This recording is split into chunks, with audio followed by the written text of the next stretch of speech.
Boa noite, tudo bem? Hoje nós estamos aqui para mais um estudo da Palavra de Deus. Hoje nós vamos falar sobre a Igreja Verdadeira. Ontem nós estudamos sobre a Igreja Falsa, Apocalipse 17. E ao final ontem eu falei para vocês estarem lendo Apocalipse 12, que nós íamos achar a Igreja Verdadeira em Apocalipse 12. Mas antes vamos orar? Soberano Deus Onipotente Pai, muito obrigado pela oportunidade de podermos estudar Tua Palavra. Pedimos a Sua direção, a Sua sabedoria e que tudo que viermos aprender seja para a honra e glória do Seu nome. Abençoe a cada ouvinte, a cada telespectador. Abençoe a cada um, Deus, que vierem estar em contato com esse tema. Que o Senhor possa ajudá-los e que a mente deles possam abrir hoje e sempre, em nome de Jesus. Amém. Apocalipse 17, vamos lá. Apocalipse, capítulo 12, perdão, tá? A mulher e o dragão. E viu-se um grande sinal no céu. Uma mulher, vamos lá, uma mulher, certo?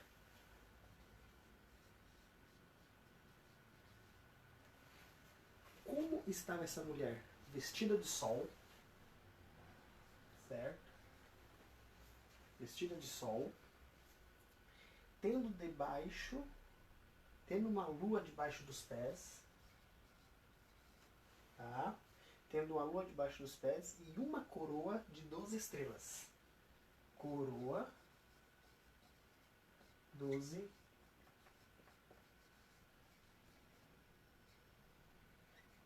estrelas. Então, viu-se um grande sinal no céu, a saber, uma mulher com a lua debaixo dos pés e uma coroa de 12 estrelas.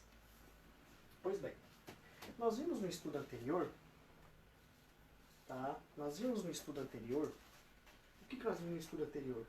Que mulher em profecia, de acordo com Efésios, é o que mesmo? Igreja, não é verdade? Nós vimos aí, né, que mulher em profecia é igreja, certo? E a lua debaixo dos pés? Porque lá em Apocalipse 17, nós vimos o quê? Nós vimos uma mulher montada numa besta escarlata, né? Que tinha 7 cabeças e 10 chifres, certo? Mas aqui, vem falando de uma forma diferente. Uma mulher vestida de sol, com a lua debaixo dos pés e uma coroa com 12 estrelas, certo? Lá em Apocalipse 17, fala de uma mulher impura. Lembre-se, esqueci de falar um detalhe, vermelho quer dizer impureza, certo? Nós vimos que ela estava com a taça, com as abominações da terra. Só que aqui, vem falando de uma mulher diferente. Aqui vem falando de uma igreja diferente. Essa igreja, ela estava vestida de sol, com a lua debaixo dos pés e uma coroa de 12 estrelas, tá?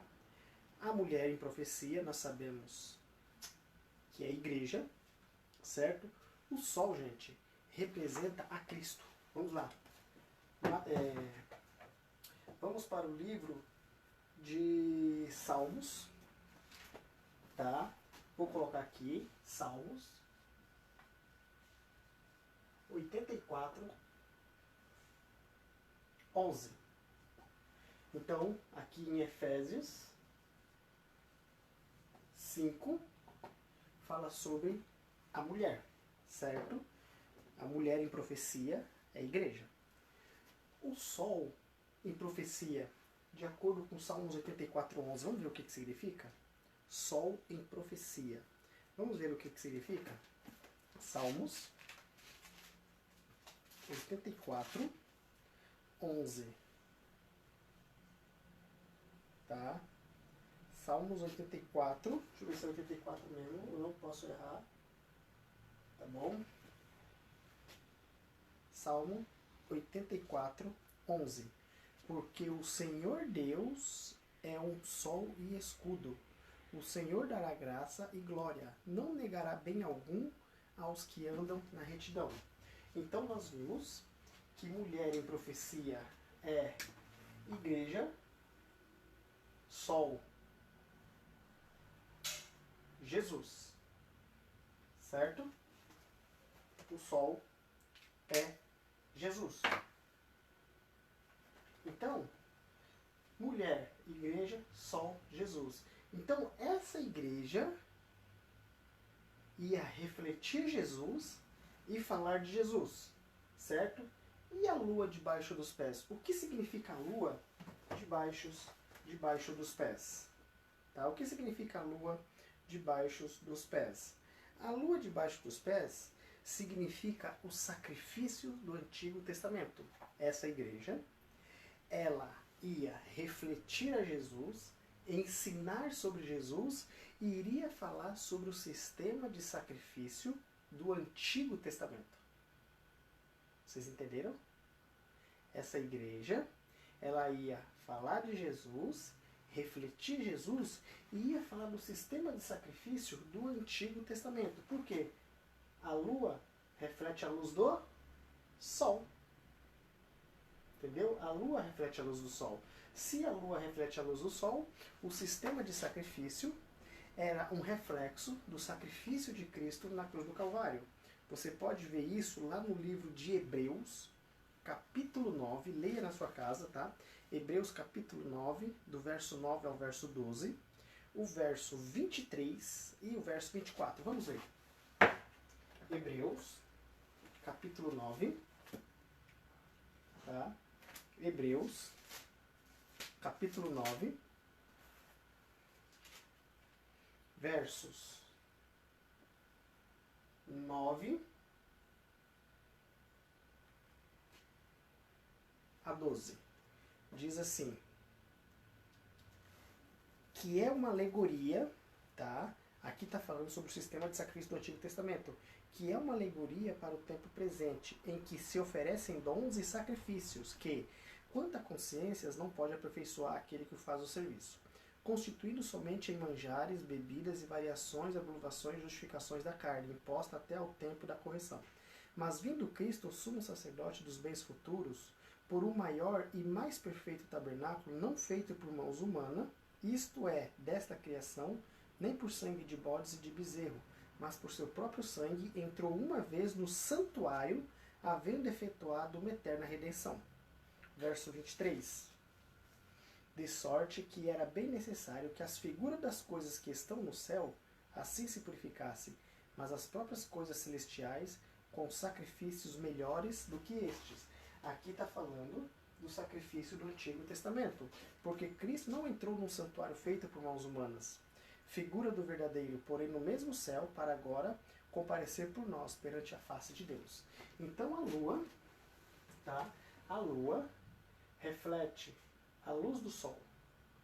A igreja ia falar sobre Jesus, ia pregar Jesus, refletir Jesus, tá? Ia ensinar o sistema de sacrifício do Antigo Testamento, que ia falar de Jesus, e a coroa de 12 estrelas. O que significa a coroa? A coroa de 12 estrelas. A coroa de 12 estrelas, nada mais, nada menos é os 12 apóstolos que deram início à Igreja de Deus. Para vocês entenderem um pouquinho, quando Deus criou Adão e Eva, tá? A Igreja de Deus começou com 2 membros. Quando foi para construir a arca, o Evangelho foi pregado durante 120 anos, as boas novas da salvação, que era através da arca, porque o dilúvio ia consumir a terra, tá? Só salvou-se 8, certo? A Igreja de Deus começou com 2, foi para 8. Quando foi para destruir Sodoma e Gomorra, 3 pessoas se salvaram. Deus resgatou 3. E a Igreja de Deus, ela foi crescendo lentamente. Lembrando que a Igreja de Deus não tem quantidade. A Igreja de Deus tem qualidade de adoradores. Adoradores que o adoram em espírito e em verdade. E aí, o que acontece? Jesus veio. Teve os patriarcas, teve os profetas, teve pessoas que defenderam a verdade bíblica. Mas aí, Deus, ele levanta 12 apóstolos. A igreja de Deus ia pregar Jesus, ia pregar sobre o sacrifício do Antigo Testamento, que refletia o sacrifício de Cristo na cruz do Calvário. E ia começar com 12 apóstolos, ou seja, o fundamento, o alicerce da igreja ia dar-se início com 12 apóstolos. Lembrando que Pedro não foi o primeiro papa, tá? Pedro foi um líder da igreja que foi usado para a pregação do evangelho. Só que aí, o que acontece aqui, gente? A cena muda. Vamos lá, Apocalipse 12. Em poucos minutos, a cena ela muda, tá? Verso 2: E está grávida e com dores de parto e gritava com ânsia de dar à luz. Tá, então essa mulher, aqui já muda, fala sobre a igreja de Deus e logo em seguida fala sobre uma mulher que está grávida. E viu-se outro sinal no céu, e eis um grande dragão vermelho. Apocalipse 12, versos 7 a 9 diz que o grande dragão é Satanás, a antiga serpente. Só que aqui ela é dupla. Aqui ela se refere tanto a Satanás quanto ao Império Romano. Olha só. E viu-se outro sinal no céu, e eis que um dragão vermelho que tinha 7 cabeças, Roma imperial, e 10 chifres, e sobre as cabeças 7 diademas. Lembra que ontem nós falamos sobre os decemvirato, triunvirato, nós falamos sobre realeza, consulado, ditadura, Roma imperial, sobre encharca de Ravenna, e também falamos sobre Roma papal? Aqui ela é citada novamente. Aqui está falando sobre Roma imperial, tá? No seu período de império, no seu período de idolatria. E aí é dupla, porque fala sobre Roma e também fala sobre Satanás. Por quê? Olha o verso 4. E sua cauda levou após si a terça parte das estrelas do céu e lançou-a sobre a terra. Se você pegar Apocalipse 1, verso 29, estrela em profecia é anjo. Quando Satanás ele foi expulso do céu, ele arrastou com ele a terça parte dos anjos no céu. Tá? E lançou por terra. E o dragão parou diante da mulher que havia de dar à luz, para que, dando ela à luz, lhe tragasse o filho. Aqui está falando de Herodes. Quando Jesus nasceu, que os magos foram para visitar Jesus, passaram por Jerusalém. E o povo, nem aí para Jesus. E eles acharam estranho, porque eles achavam que Jesus ia nascer em Jerusalém. Afinal, Jerusalém era a cidade prometida, era a cidade modelo que deveria refletir Jesus. E não refletiu. Então Herodes perguntou para eles, né, sobre esse menino que ia nascer, que seria rei, e falou: vão lá e adorem. Depois fale para que eu vá e o adore também. Pois o plano de Herodes era matar Jesus. O plano de Herodes era eliminar Jesus do caminho porque ele tinha medo desse menino crescer e tomar o trono dele. Tá? E deu à luz um filho, um varão, que há de reger todas as nações com vara de ferro. E o seu filho foi arrebatado para Deus e para o seu trono. Quando foi emitida a ordem, quando ele falou para eles ir lá e avisá-lo, tá? Ir lá e avisá-lo, passou-se 2 anos, não voltou. Então Herodes ele ficou muito revoltado. O que ele fez? Mandou matar as crianças de 2 anos abaixo. Só que quando foi emitida a ordem lá em Jerusalém, pelo imperador romano, o que aconteceu? O anjo avisou José e Maria: fujam para o Egito, porque vão tentar matar o menino. E Jesus ficou no Egito. José e Maria foram para o Egito. E eles ficaram lá. E Herodes matou muitas crianças. Muitas crianças morreram. Tá? Pra você ver que a profecia começou falando de uma mulher, da igreja verdadeira. Logo em seguida falou do nascimento de Jesus. Falou sobre o Império Romano. E também falou sobre o intento de matar Jesus. Certo? Vamos lá. E a mulher fugiu para o deserto. Olha só, já mudou a cena. E a mulher fugiu para o deserto, onde já tinha lugar preparado por Deus para que ali fosse alimentada durante 1260 dias. Lembra dos 1260 dias? em que a igreja seria perseguida. Aqui está falando dos mártires, aqui está falando dos valdenses, aqui está falando das pessoas que defendiam e obedeciam a palavra de Deus. Igreja, ela tem um duplo sentido, mulher tem um duplo sentido, igreja. Mas igreja simboliza templo, mas também simboliza nós. E os valdenses tiveram que fugir para o deserto, e ali eles ficaram refugiados durante muito tempo. Claro que ninguém viveu 1260 anos, mas a igreja ela teve que ficar refugiada. Os filhos foram crescendo. O evangelho era passado de pai para filho. E o filho ia ensinando seus filhos, que ia ensinando seus filhos. E às vezes eles iam para as casas. Olha que interessante. Eles vendiam pães. Aí eles chegavam na casa, batiam palma. Aí a pessoa ia comprar pão, ia comprar alguma coisa. Aí o que acontecia? Eles tentavam falar de Jesus. Se a pessoa aceitasse, o evangelho era pregado. Se a pessoa rejeitasse, eles não falavam nada. E tinha uma coisa legal entre os judeus. Tá? Quando um judeu encontrava o outro, eles faziam isso aqui. Ó. Quer ver? Eu vou mostrar para vocês o que eles faziam. Tá? O que eles faziam? Eles faziam isso aqui. Só os judeus entendiam. Se o outro fizesse isso aqui, poderia falar de Jesus, tá? Só um pouquinho.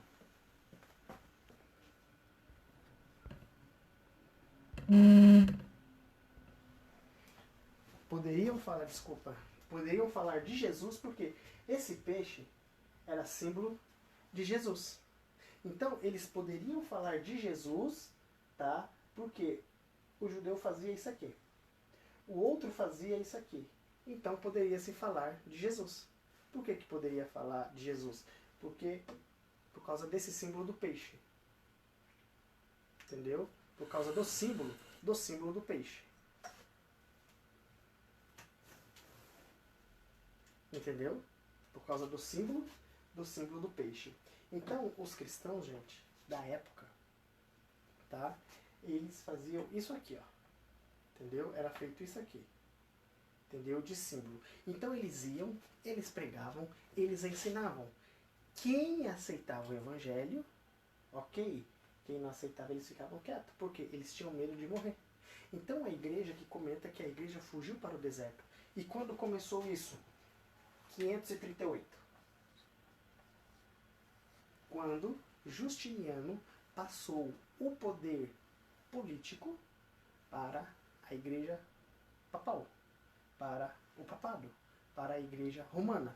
E foi até 1798. Você pega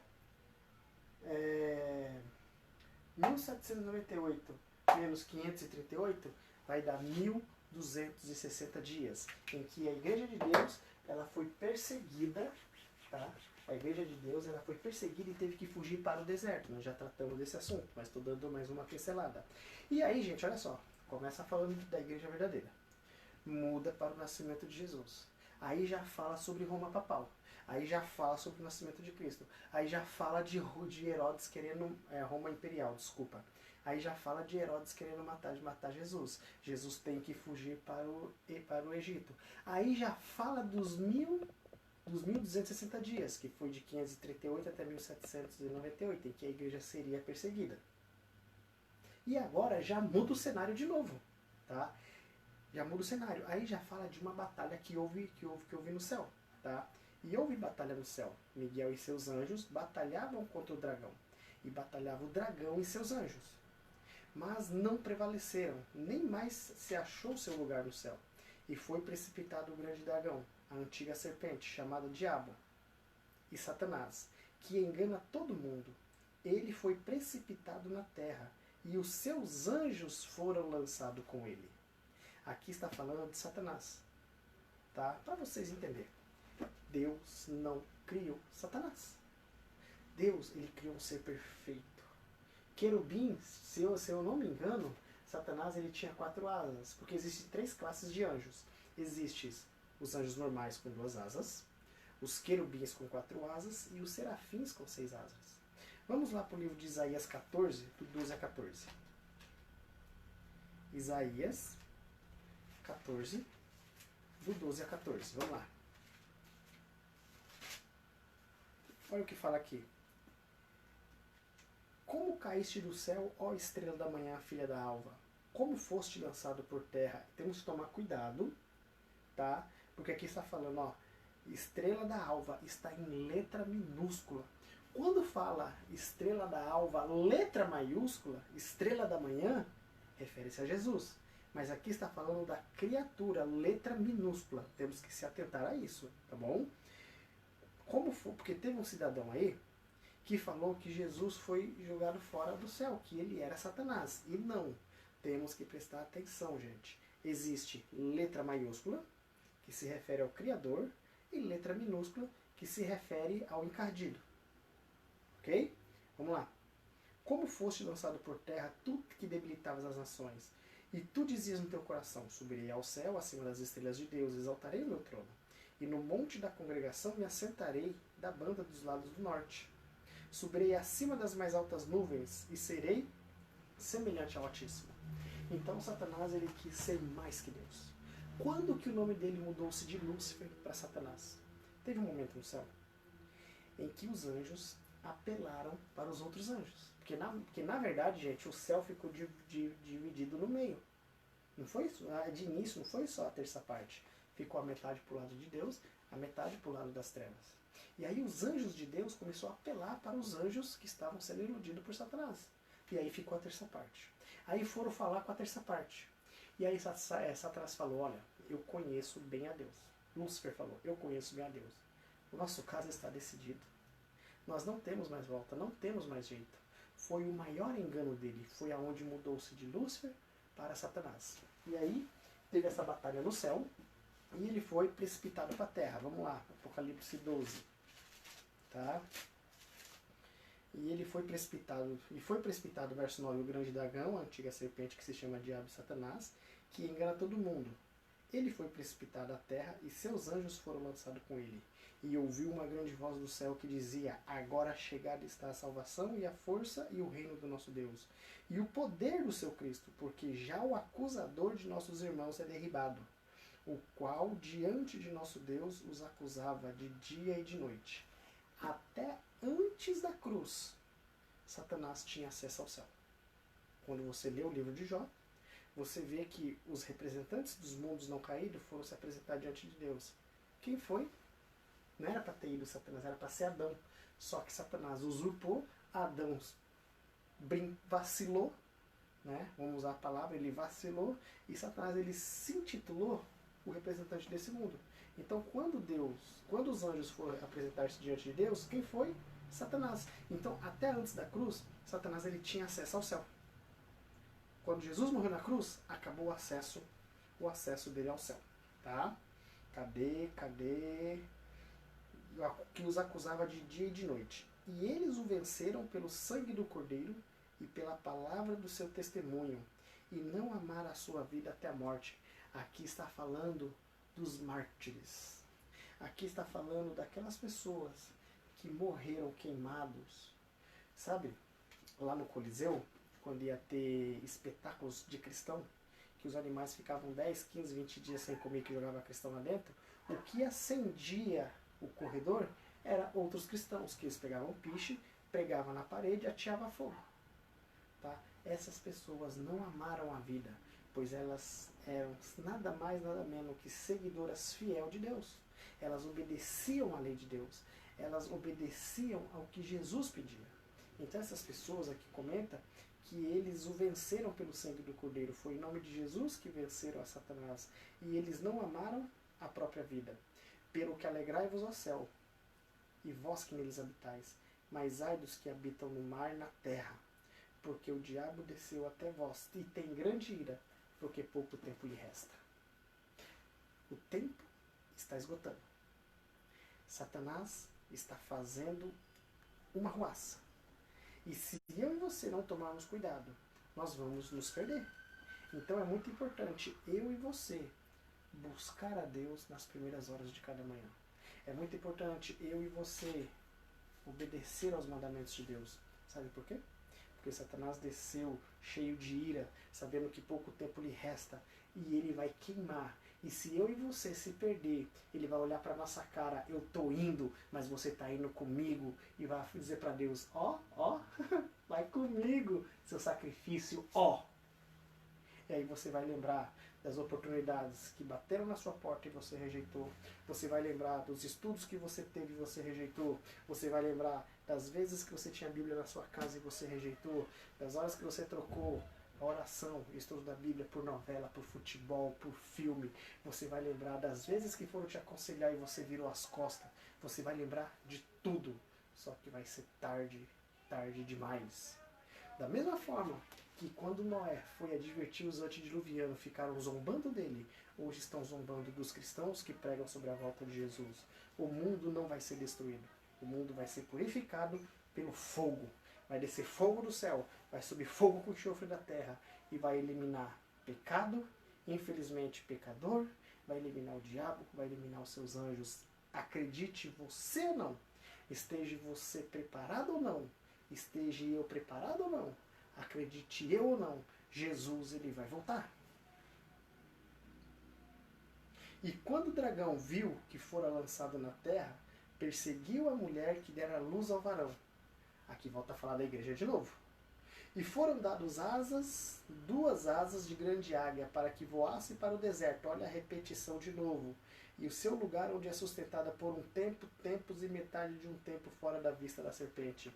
Nós já estudamos sobre um tempo, tempos, metade de um tempo. Nós estudamos sobre 1260 dias. Um tempo, 2 tempos, metade de um tempo, tá? Só vocês entrar lá no YouTube, tá? Tem um tema lá que fala sobre Apocalipse 13, parte 1 e 2. Tá? Daniel capítulo 7. Daniel 7, 25. Lá eu venho explicando detalhadamente o que significa tempo, tempos, metade de um tempo. Ok? 1260 dias. Isso eu expliquei na Igreja Adventista, do Coab Adventista, do Capão Redondo. Ok? Então não vou me prender a esse tema. Vocês querem saber? Vão lá no YouTube e vejam sobre Daniel 7, 25 e Daniel capítulo 7, tá bom? Deus no controle da história. Voltando aqui, tá? Então essa mulher, repete de novo, no verso 6 falou que a mulher fugiu para o deserto. No verso 14 fala que a mulher vai para o deserto, para um lugar que é preparado para ela, onde ela fica 1260 dias, ou seja, um tempo, tempos, metade de um tempo. 42 meses. Vai dar na mesma, 1260 dias. Tá?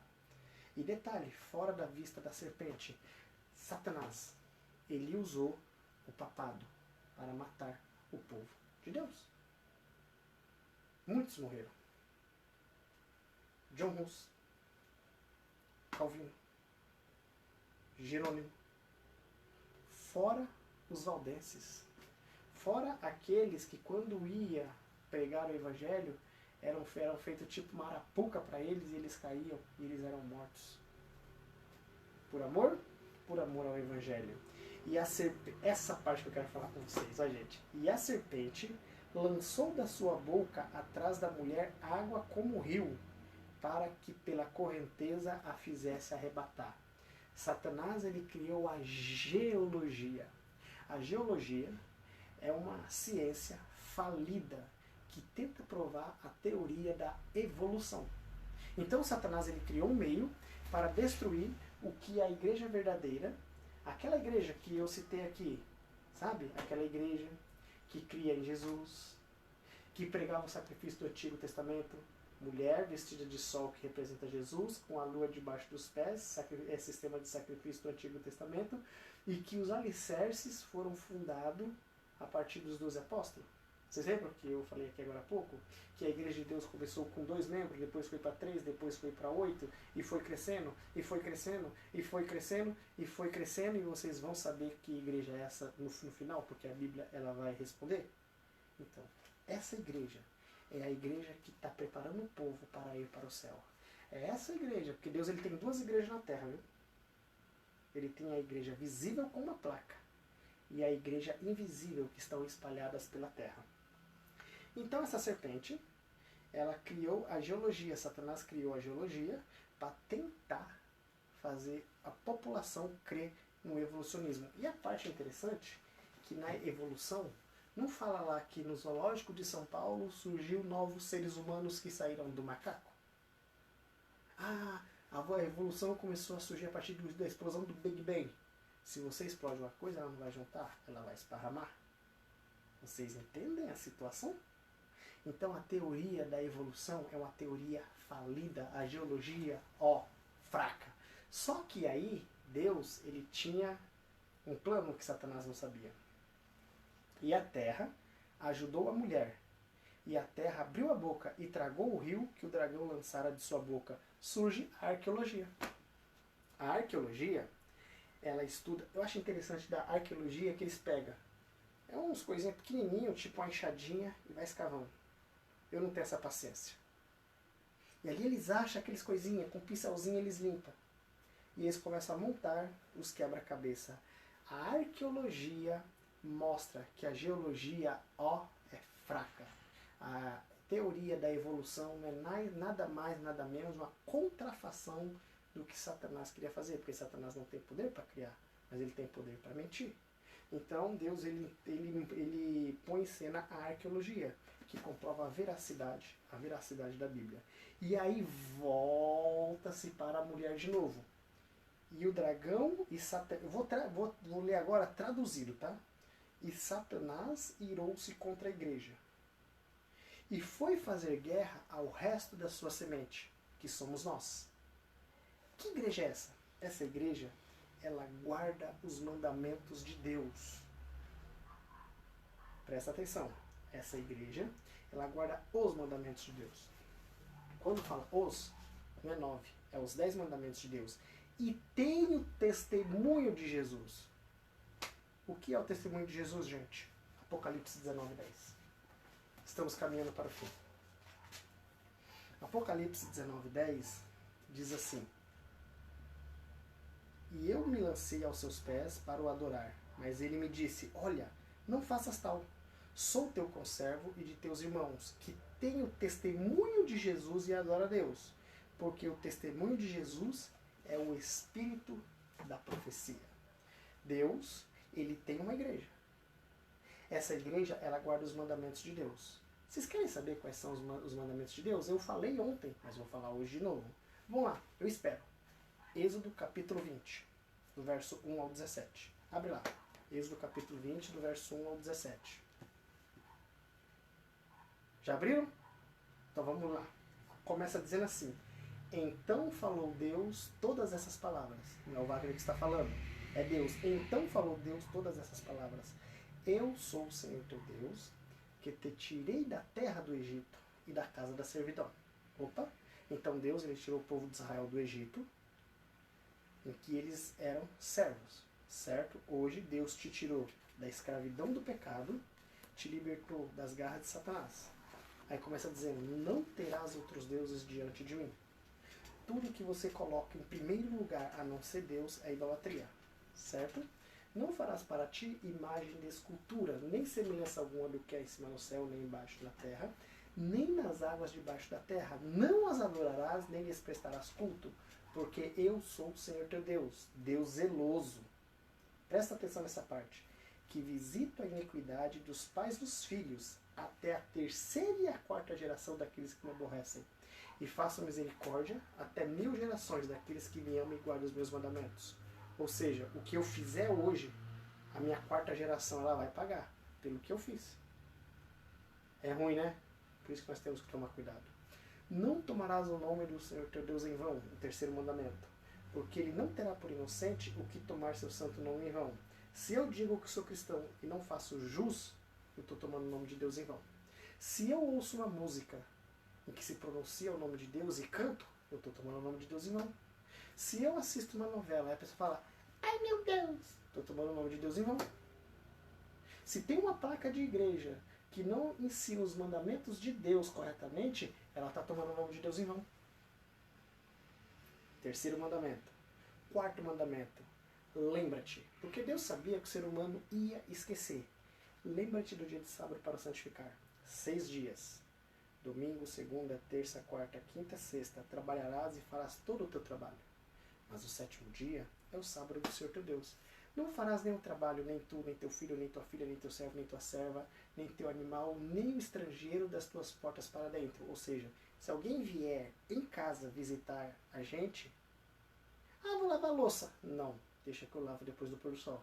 Vou limpar. Não, é depois do pôr do sol. A gente faz, porque esse dia é santo, é separado para um fim de adoração, tá? Porque em 6 dias fez o Senhor Deus o céu, a terra, o mar e tudo que nele há, e ao 7º dia descansou. Por isso abençoou Deus o dia de sábado e o santificou. Mas Deus não necessitava de descansar, mas ele repousou nesse dia como aniversário da tua criação. E nós temos que seguir o exemplo. Por quê? Porque o início fala o quê? Então falou Deus. Quando você pega Êxodo 31:18, lá fala o quê? E havendo Deus terminado de escrever na tábua de pedra com o seu dedo, deu a Moisés as tábuas de pedra. Então Deus ele escreveu com o dedo dele. Aí você pega Lamentações 3:22 e você pega Malaquias 3:6, você vê que Deus ele não muda. Eis o motivo de não sermos destruídos. Então Deus ele não muda. O sábado é eterno. Esse é o amar a Deus sobre todas as coisas, os 4 primeiros mandamentos. E os 6 últimos mandamentos é amar o próximo como a ti mesmo. Não matarás. Honra teu pai e tua mãe para que se prolongue os seus dias na terra que o Senhor teu Deus te dá. Não matarás. Não adulterarás. Não dirás falsos testemunhos contra o teu próximo. Não cobiçarás. Eu pulei um, tá? Não furtarás. Não dirás falso testemunho contra o teu próximo. Não cobiçarás a casa do teu próximo. Ponto. Não cobiçarás a mulher do teu próximo, nem seu boi, nem seu jumento, nem nada que pertença ao teu próximo. Pode ler aí. Êxodo 20, do verso 1 ao 17. Então Deus ele deu 10 mandamentos. O que a igreja romana fez? Tirou o 2º, que é não faz parte de imagem de escultura, mudou o 4º, guardar domingos e festas. Pegou o 10º, dividiu em 2 e ficou 10 novamente, na cabeça deles. Porque o mandamento é só 9. Que eles tiraram o 2º. Mas a Bíblia ensina 10. Pode ler no catecismo. Então a igreja verdadeira, ela iria ensinar os 10 mandamentos. E o que é o testemunho de Jesus, segundo a Bíblia é o Espírito de profecia? Deus, ele iria levantar uma pessoa para a pregação do Evangelho. E é um tema delicado que eu vou falar agora, em poucos minutos, sobre Ellen G. White. Ellen G. White, gente, ela não foi fundadora da igreja adventista. Quando o adventista diz que Ellen White diz, ele tem que entender uma coisa. Ela não disse nada. Ela era uma mulher igualzinha a você, com as mesmas deficiências. Com um detalhe, ela tomou uma pedrada no nariz que quase custou a vida dela aos 9 anos de idade. Mas antes de Ellen Gould Harmon, que era o nome dela, Ellen Gould Harmon, passou a ser Ellen Gould White, depois que casou com o senhor pastor Tiago White. Tá? Ellen Gould Harmon, antes dela, foi chamado 2 homens, Hansen Foss e William Foy. Os 2 rejeitaram o chamado. E Ellen Gould Harmon, tá? Ela era metodista, não era adventista. Tá? Existia os adventistas nominais na época, não eram os adventistas do 7º dia. Quem eram os adventistas nominais? Eram os adventistas que guardavam o domingo. Eram os adventistas do 1º dia da semana. Então não existia a igreja adventista do 7º dia. Certo? Então Ellen Gould Harmon, tá? Ela era metodista. E quando ela começou a ter sonhos, ela começou a se recuar, porque ela era uma menina muito frágil. Ela era uma menina medrosa, porque ela sabia a responsabilidade que ia pesar sobre ela. E um dia, Deus chega e fala para ela que se ela rejeitasse o chamado, o Espírito Santo ia se retirar dela. E se você pegar os escritos dela e você começar a ler, você vai ver que é tudo dentro da Bíblia, nada fora da Bíblia. E para ela ter sido aceita como profetisa, foi feito alguns testes com ela. Tá? Tem algumas pessoas que falam, Deus manda te dizer porque Deus falou comigo. Gente, se você analisar a vida de Daniel e de algumas pessoas no passado que falou com Deus, eram pessoas doentes. E Ellen Gould Harmon não foi diferente. ela era uma mulher sofrida, ela era uma mulher doente. Ela simplesmente foi a pena de Deus para escrever a nós, seres humanos. E quando você pega alguns livros dela, é que está fácil aqui. Quando você pega o livro Eventos Finais, na página 154, tá? Eu quero ler uma coisa para vocês aqui. Eventos Finais. Tá bom? Eventos Finais. Deixa eu ver aqui. Eventos Finais. Vamos lá. Eu quero ler uma coisa para vocês aqui, para vocês verem que quando as pessoas falam que a Ellen White diz, gente, não vá pelo que as pessoas dizem. Tá? Não vá pelo que as pessoas dizem, porque a Ellen White não diz nada. Ela foi simplesmente uma caneta nas mãos de Deus. Olha isso aqui, vê se isso aqui te lembra alguma coisa. Tá? Foi escrito em 1901 e em 1902 e depois em 1906. Vê se vocês lembram de alguma coisa.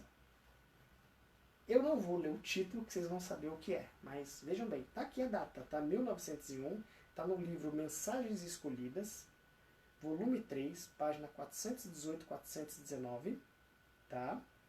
Diz assim: vi as mais dispendiosas estruturas de edifícios construídos que se não acreditava serem à prova de fogo.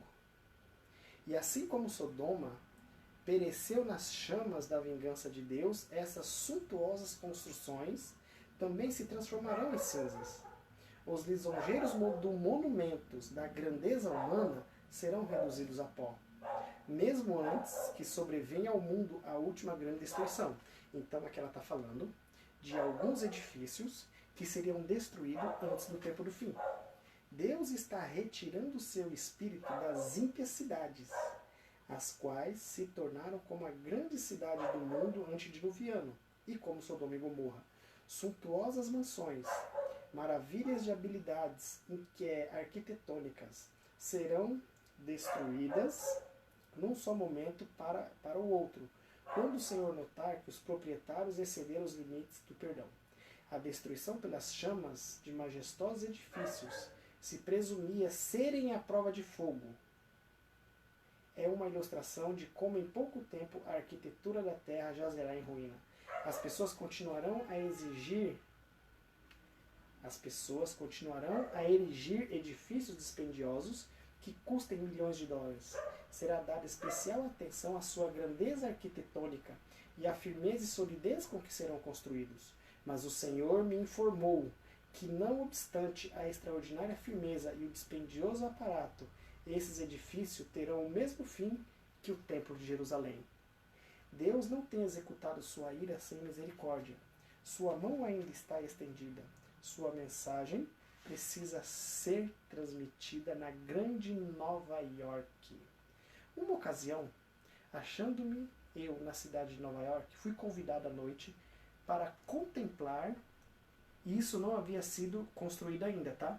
Os edifícios que se erigiam andar sobre andar para o céu. O edifício de Nova York, que era a prova de fogo e que foi erigido, tinha 100 e poucos andares. Na época dela não existia esses edifícios ainda.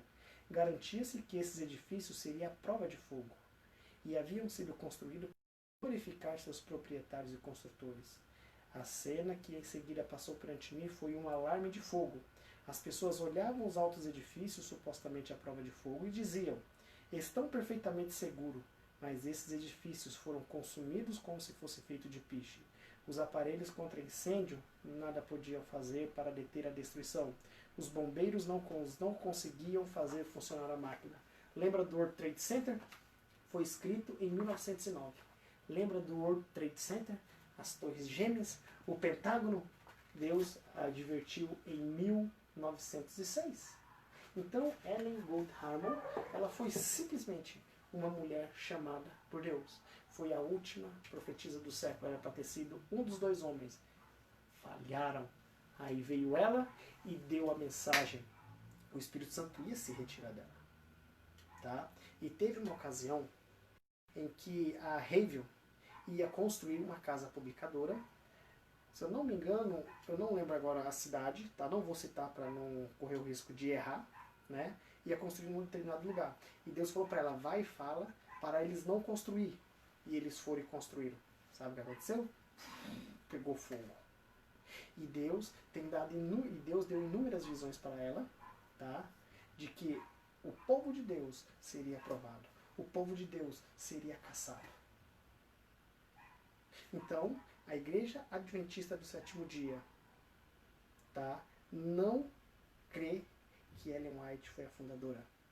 Quando uma pessoa diz que Ellen White diz, ela não diz nada. Eu tive acesso a um documentário, tá?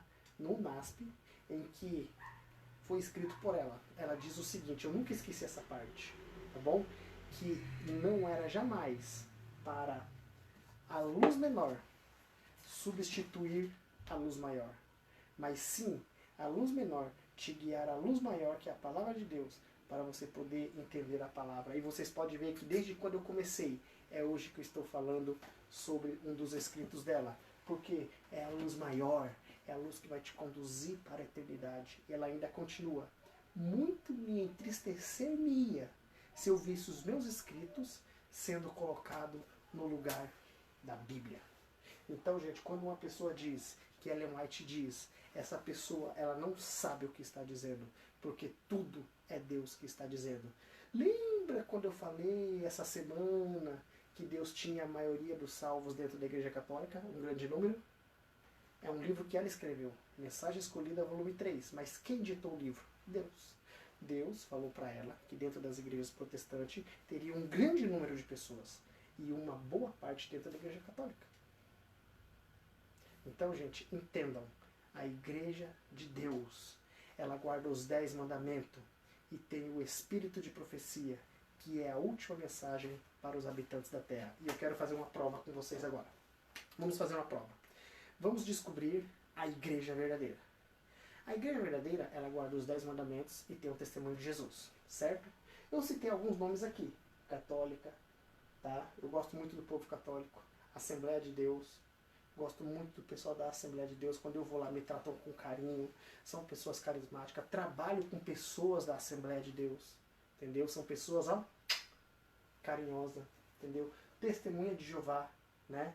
Tem pessoas amáveis também, como de todas as igrejas, tem sempre aqueles que nos apurrinham, mas são pessoas candidatas ao céu. Pentecostais, né? Os nossos irmãos pentecostais, batista, espírita e adventista. E aqui está Deus, Jesus, Bíblia, mandamento e o total. A Igreja Católica, ela crê em Deus Pai? Sim. Crê em Deus Filho? Sim. Crê na Bíblia? Sim. Crê no Espírito Santo, que eu esqueci de colocar aqui? Sim. Crê nos 10 mandamentos? Não, só crê em 9. Tá? Presta atenção. A Igreja Católica só ensina 9 mandamentos. Então, a nota dessa igreja é 4,9. 99% salvo é igual a 100% perdido. Então, a Igreja Católica não é a igreja verdadeira.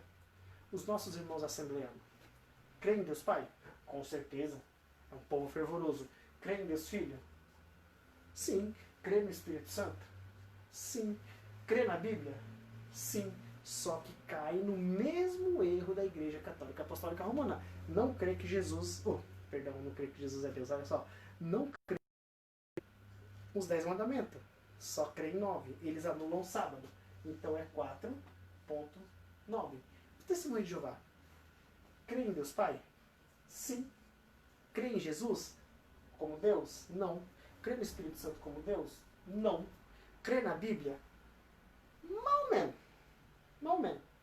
É tipo assim, eles têm a Bíblia deles, né? Não. Crê nos mandamentos? O que vocês acham? Não. Eles guardam 9, porém não ensinam o 10º, eles guardam o domingo.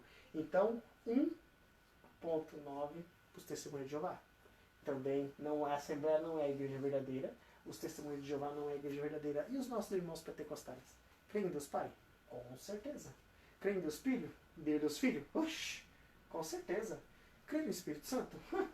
100%. Crê na Bíblia? É um povo que estuda a Bíblia, eu admiro o povo o povo pentecostal? Crê nos 10 mandamentos? Só crê em 9. Lá em Tiago 2,10 diz o quê? Aquele que disse, não matarás, também disse, não adulterarás. Se eu não mato, porém adultero, eu sou transgressor da lei. Então, se eu guardo 9 e não guardo 1, eu sou transgressor da lei. Lá em João 2,4 diz o quê? Aquele que diz, eu não guardo os meus mandamentos, Êxodo 21 ao 17, é mentiroso e nele não é verdade. Então, os nossos irmãos pentecostais, como também os nossos irmãos testemunhos de Jeová, também não ensinam os 10 mandamentos. 4.9. Também não é a igreja verdadeira. Aí vem os batistas. Crê em Deus Pai? Sim. Deus Filho? Sim. Espírito Santo? Sim. Na Bíblia? Sim. E nos mandamentos? Cai no mesmo erro da Igreja Católica Apostólica Romana. Vocês podem ver que todas essas igrejas aqui, que eu citei até agora, seguem a grande prostituta mãe, Igreja Católica. Lembra quando eu falei ontem da grande prostituta e das suas filhas? Essas igrejas são as meretrizes. Elas não creem nos 10 mandamentos, elas ensinam a guarda do domingo, quando na verdade a Bíblia ensina a guarda do sábado. Não temos o que discutir. Queira você aceitar ou não, queira você gostar ou não, eu não posso omitir, porque o sangue seu pode cair sobre a minha mente. Os espíritas. Os espíritas é uma piada, gente. Eu não vou nem falar. A nota deles é 1. Não aceita os mandamentos, não aceita a Bíblia, não aceita o Espírito Santo, não aceita Jesus, só aceita Deus. Agora vamos para os adventistas, para a igreja. Antes de eu falar da igreja adventista, eu quero que vocês entendam uma coisa. A igreja adventista, instituição, ela foi criada por Deus. Ellen G. White, ela era metodista. E em 1863 foi colocada a Igreja Adventista do Sétimo Dia como organização. Ela foi considerada uma igreja organizada diretamente por Deus. Tá? Não é eu que estou falando. Nós estudamos aqui que a igreja passou por várias situações. Na verdade, os judeus eram para ser o representante de Deus aqui na Terra. Só que os judeus, no ano de 31, Jesus com 33 anos, crucificaram ele.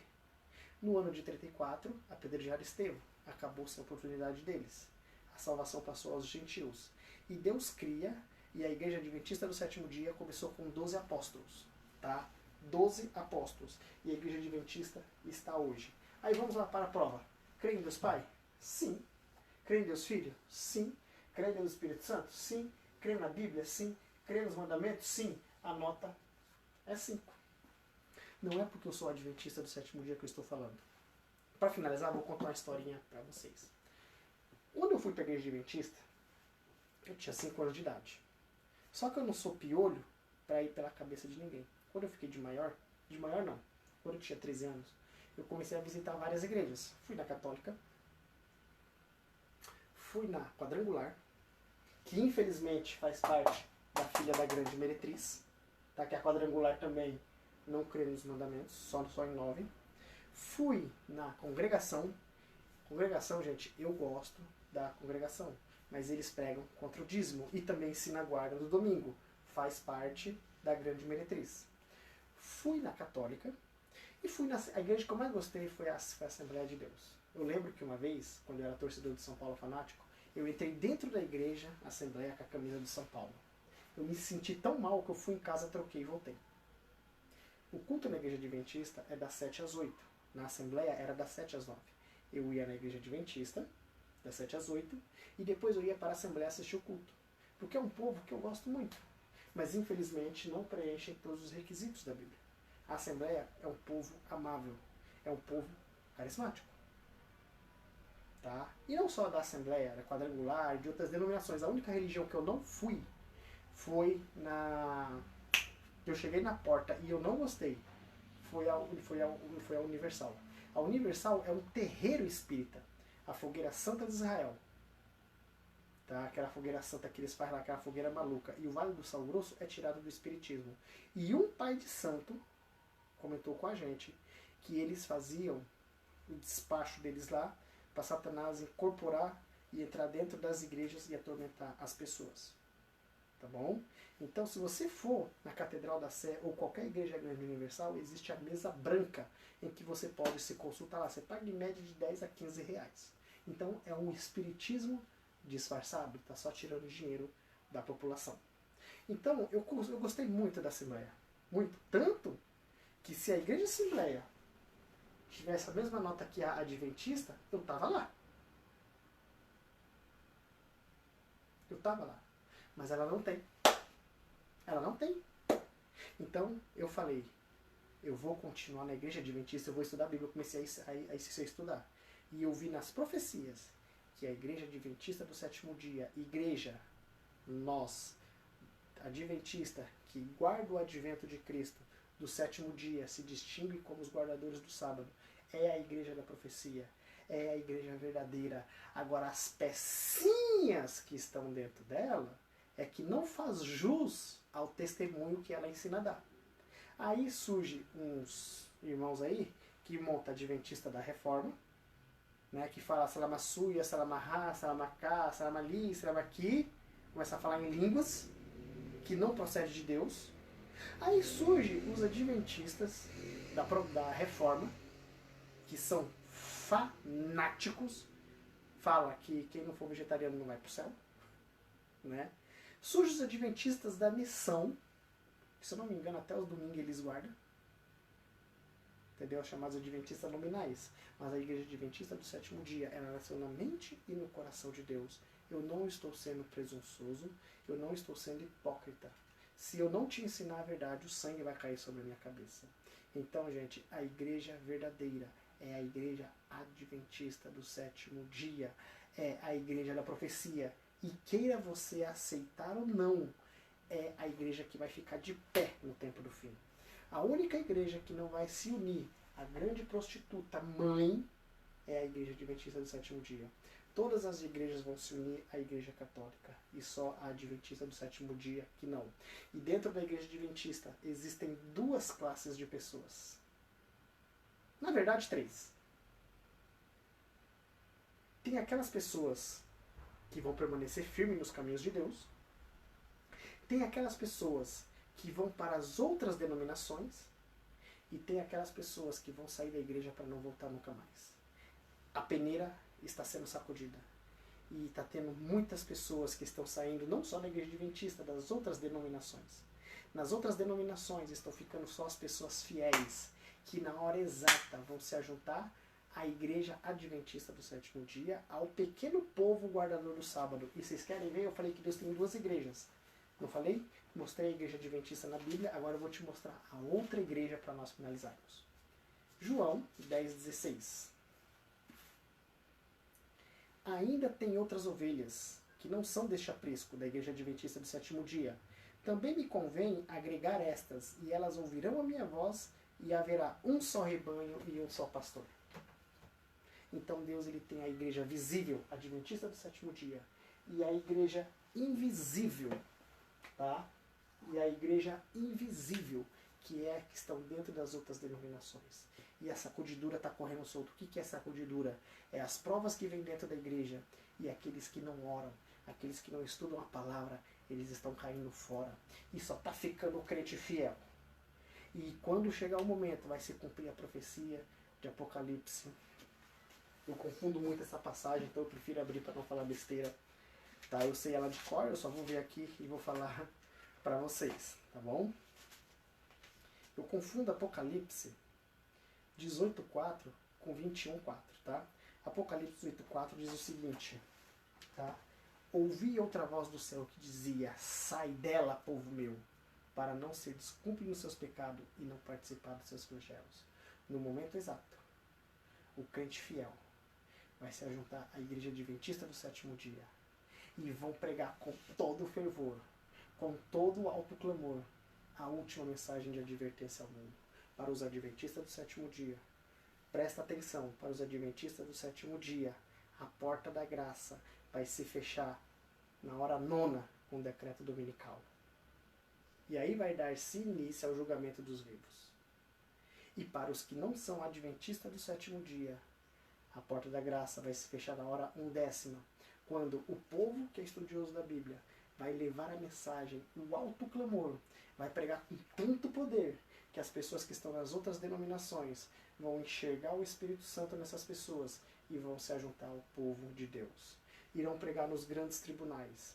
No Tribunal Criminal da Barra Funda vai ter muitos cristãos, adventistas do sétimo dia, que vai vir de outras denominações para a igreja adventista, vai lá, vão ser julgados pela sua fé e vão testemunhar do amor de Deus, vão falar sobre a guarda do sábado e vão converter a muitos. Porque o Espírito Santo vai estar com eles, não é eles que vão converter, mas sim o Espírito Santo. E para fecharmos, que eu estou falando já há um bom tempo, né, gente? Que vai aqui é para fechar, né? E não fechei. Mas para finalizar, eu quero dizer uma coisa a vocês. Presta atenção no que eu vou falar. Presta atenção. Tá? Aquelas pessoas da sua igreja, assembleia, da sua igreja, congregação, da sua igreja, qualquer denominação que seja, que morreu fiel ali, até dentro da igreja católica adorando imagem, que foi fiel, que era uma pessoa de oração, que ajudava os pobres, como a Madre Teresa, né? Que mulher espetacular foi aquela. Ela dedicou a vida dela ajudando ao próximo. Será que ela não vai se salvar? Se ela teve uma comunhão íntima e profunda com Deus, ela vai se salvar. Wagner, mas ela não guardou o sábado e a Bíblia fala que vai se salvar é quem guarda todos os mandamentos. Existem pessoas que não tiveram luz acerca do sábado. E daqui para o céu, tá, de acordo com a profecia, é uma viagem de 7 dias e meio, vão guardar um sábado para poder entrar na eternidade. Teve pessoas no catolicismo que morreu adorando a imagem, mas não sabia que era errado. Vão ser salvas. Vocês viram que nós, adventistas do sétimo dia, que estudam a palavra, não criticamos outras pessoas de outras denominações? O problema é a liderança, não é os membros. Então, fique tranquilo, se a sua mãe ou seu pai foi uma pessoa fiel e morreu ali, sabe, ali, aos pés de Cristo, se ele foi fiel de verdade, mas não guardou os mandamentos de Deus, daqui para o céu, um sábado eles vão guardar para entrar na eternidade. Boa notícia, né, gente? Notícia espetacular, né? Eu estou trazendo esperança da volta de Jesus. Minha esposa, ela falou de um cooperador da congregação que era fiel. E nessa época, no bairro onde morava, não existia uma igreja adventista, como não existe, a mais próxima é 10 quilômetros. Mas ele era uma pessoa fiel. E alguém da igreja adventista foi falar para ela que ele iria se perder porque não era adventista. Doutrina de Satanás. Doutrina satânica. Mentira. Se ele foi fiel a Deus, ele vai fazer parte do grupo que daqui para o céu vai guardar o sábado. Boa notícia para você? Ótimo, né? E ninguém vai ser salvo por guardar sábado, tá? Por eu ter um relacionamento com Deus, aí eu passo a guardar os seus mandamentos. É o meu relacionamento com Deus, na qual Ele vai me ajudar e me ensinar a guardar os mandamentos. Porque ninguém vai ser salvo por obras, mas sim por um relacionamento mútuo com Deus e a obediência aos seus mandamentos. Ok? Gente, tenham todos uma boa noite. Vamos fazer a oração final? Santo Deus amado Pai, entregamos esse momento em Tuas mãos. Abençoe a cada telespectador. Abençoe a cada pessoa de qualquer denominação que seja. Que eles não entendam como um ataque, mas sim como uma luz e uma advertência. Conceda-nos uma boa noite de sono. Traga-nos de volta amanhã para o tema Fechamento da Porta da Graça. Em nome de Jesus. Amém. Amém. E lembre-se de uma coisa.